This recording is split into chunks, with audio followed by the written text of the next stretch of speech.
On the morning of May 18, 1980, Mount St. Helens was primed for catastrophe. For 2 months, the mountain had shaken with thousands of earthquakes, and its north flank had swollen outward by over 300 feet. At 8:32 a.m., a magnitude 5.1 earthquake triggered the collapse of the entire north side in the largest landslide ever recorded. This unleashed a devastating lateral blast that raced across the landscape at over 300 miles per hour, flattening 230 square miles of forest in minutes. A massive ash plume shot 80,000 feet into the sky, generating a staggering 540 million tons of ash that blanketed an area of more than 22,000 square miles. In the aftermath, 57 people lost their lives. Rivers were buried by lahars, and vast forests were completely destroyed. Today, standing here at Goat Marsh in this beautiful lake on the south side, you can see a dramatically transformed mountain, yet also the power of nature's recovery as forests rise from the blast zone. Join me as I hike to capture the stunning views and photograph this resilient wilderness around Mount St. Helens.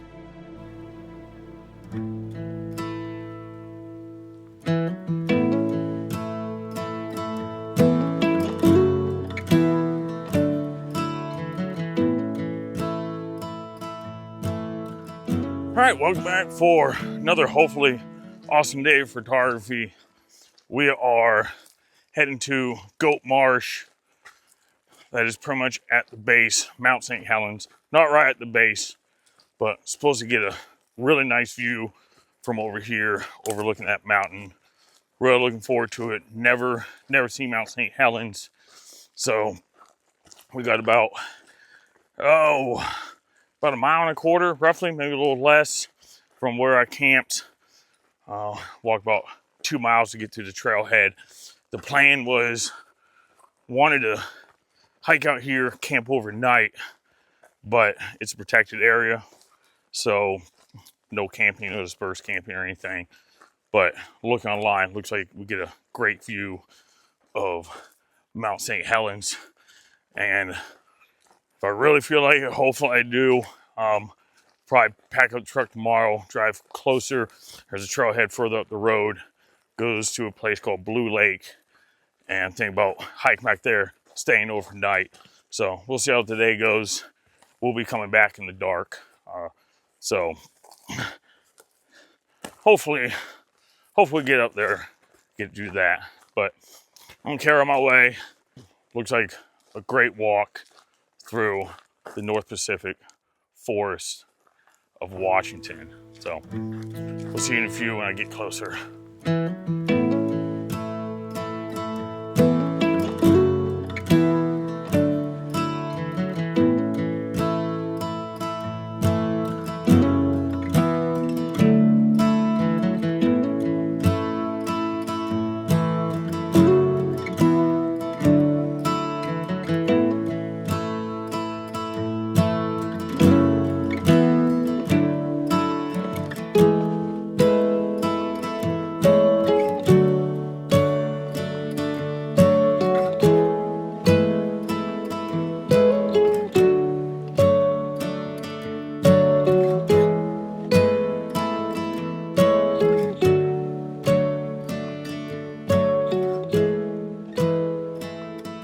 All right, made it up here, Goat Marsh Lake, right across the way.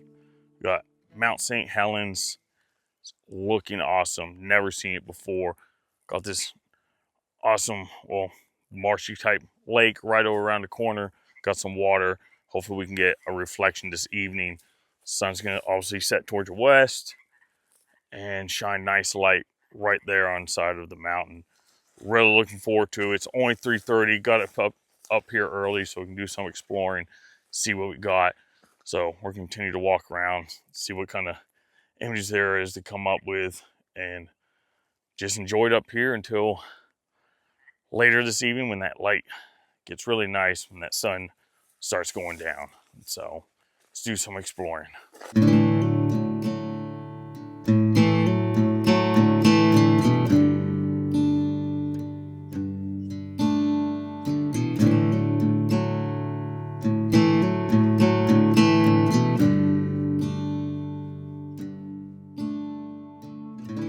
All right, so we haven't gone very far and just had to stop, even though that sun is still high and still real harsh.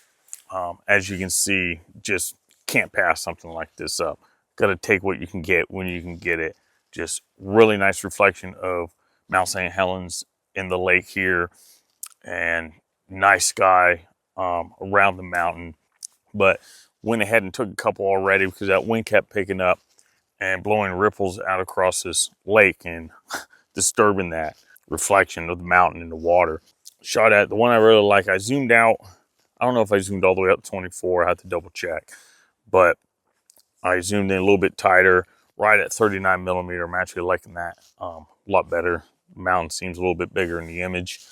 And since this water's so much darker than that mountain, that sky, took an exposure for the mountain in the sky and one for this water. Blend them together, get one nice image out of it.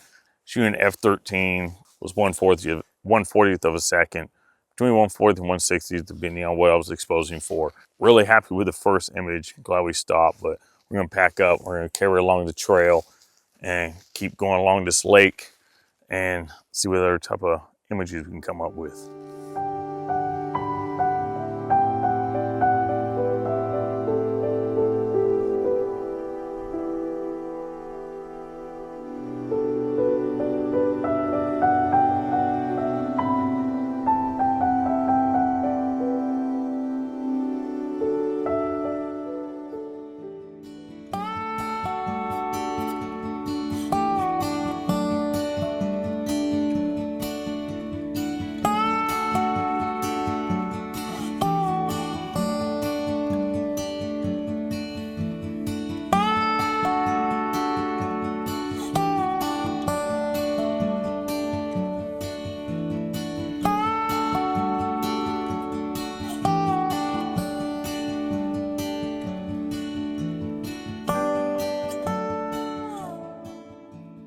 All right, so we've been walking around for a few hours now.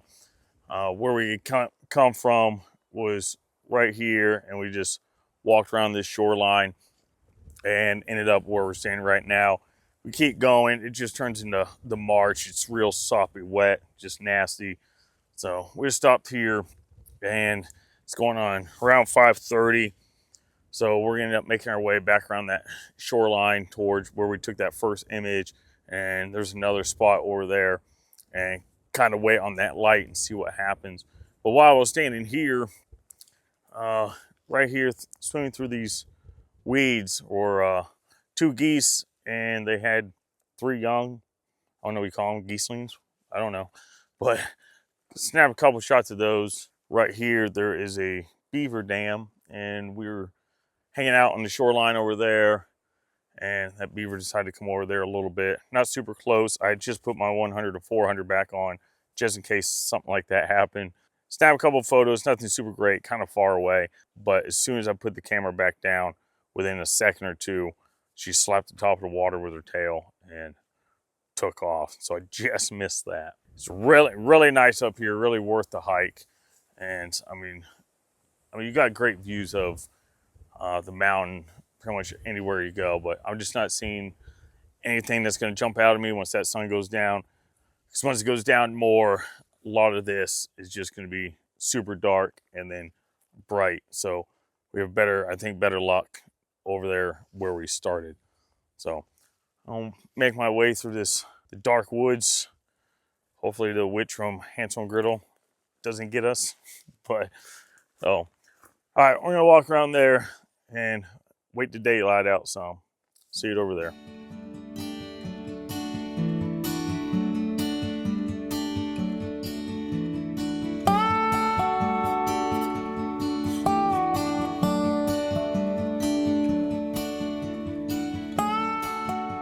Walking through the wood line here on our way back, and just stopped, came out in this opening. We walked through here earlier on the way to the other shoreline, and I just stopped, took a little bit of time, looked at the mountain, and noticed it had some really nice thick clouds just drifting in front of it, right over top of it. And you got all those jagged, rocky cliff sides that the snow hasn't covered. Just brings a lot of character to the mountain. I have my 100 to 400 still on, zoomed in about 300 to 400 and just focused on those cliff sides sticking out of the snow.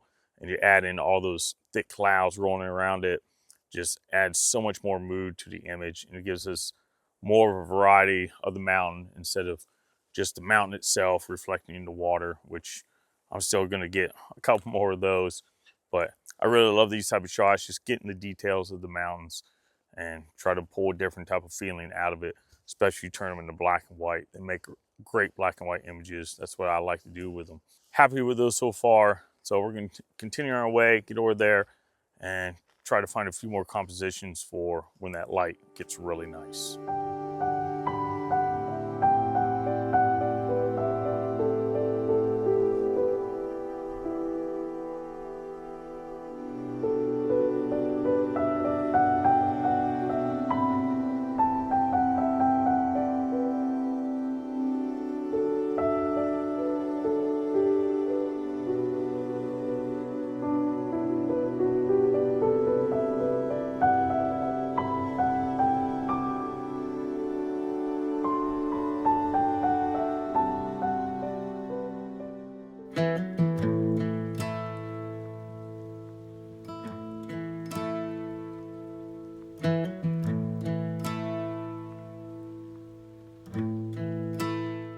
Another thing that really impressed me a lot about the Pacific Northwest is the size of your guys' trees here. Whoever lives here, I'm sure you guys are used to it, but they're just enormous. It's mind-boggling. I come from the Northeast. I don't get anything nearly this big.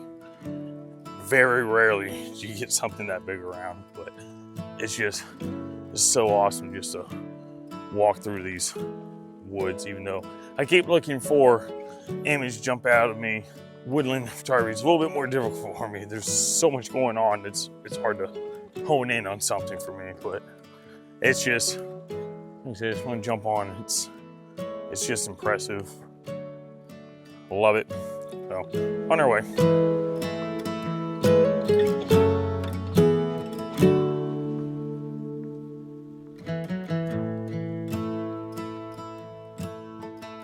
All right, made our way back to where we took that original first image of the day. Still waiting on that light to get a little bit softer. Still kind of harsh on the mountain. But as I'm waiting, I kind of noticed it earlier today, but it was just so bright. But right on the other side of this cove here, got this dead tree right there. And just kind of draw my attention. More of a minimalistic, just simple shot. The trees really light colors, super light gray up against that darker green background, so it really stands out. Super calm water, perfect reflection in the water. So shooting a vertical, framing it vertical, cutting off some of the top, and I'll see top of the tree or the reflection in the water so I can get a little bit tighter, and got where that water line and that shoreline meet. It's right in the center of the frame. Just nice mirror shot, minimalistic. Shooting at about a third underexposed. I like it the way that is. Quarter a second, f8, ISO 100. We'll see how that turns out.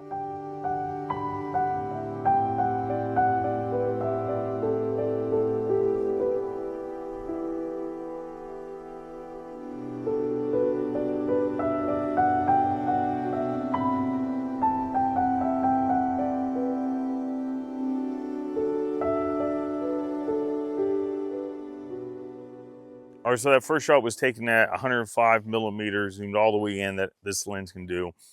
So I went ahead and pulled it back, 58 millimeter, included the whole tree this time, the whole reflection, and so f8, ISO 100. Figure why not, while we're here, we'll just take another shot. See how that one comes out. Let me know in the comments below which one you guys prefer.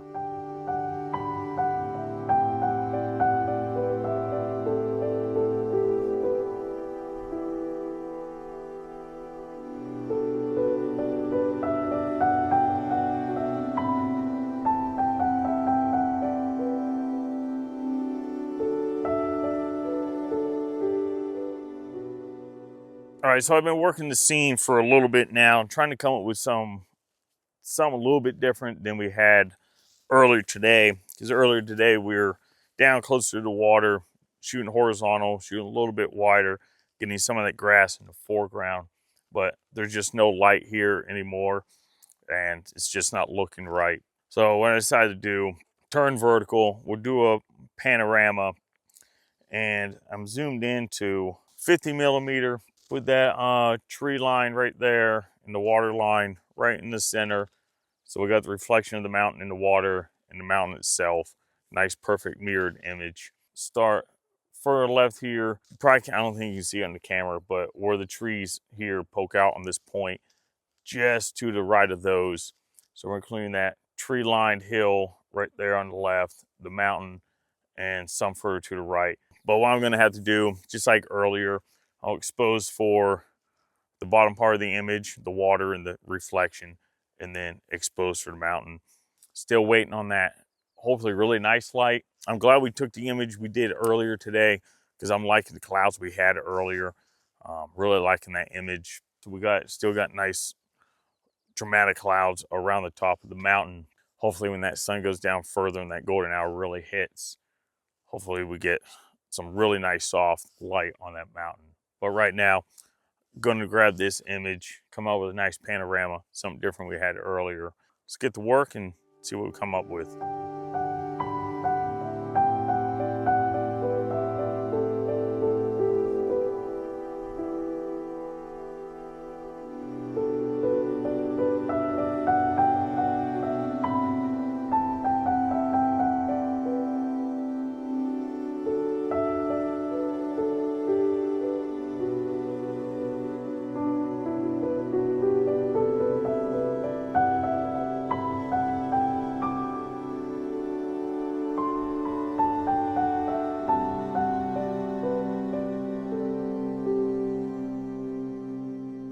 Ooh, some birds. One sec, distracted. That's cool. Just as I was standing here talking, I put the name of them up here. On our walk over here, I saw them here, but they ended up flying away. And they just cruised right over here about 20 feet away from me. I guess they're pretty curious. That's pretty cool. I'll throw those up too. But also, yeah, let me know in the comments below if any of you guys were around this area when Mount St. Helens erupted back in 1980. Just be awesome to hear about it. So let me know in the comments below. But we got, like you say, 100 400 back on, and it's only 7. I didn't realize sunset now is like 8:50. So I got just under 2 hours to wait. So what I'm going to do, and I don't think there's a good set of clouds right there kind of rolling in. I'm going to wait a little bit, but I'm not going to wait until sunset because it's going to be almost 9. I still got a good hour walk back. So what I want to do is we got, again, nice cloud coverage up there. Go ahead and grab some more detailed shots like we did earlier and make a couple black and whites. I'm going to go ahead and do that. And these birds are just chilling out here. I'm going to grab a couple more of those. So enjoy the photos of the birds, and I'll get to work on here.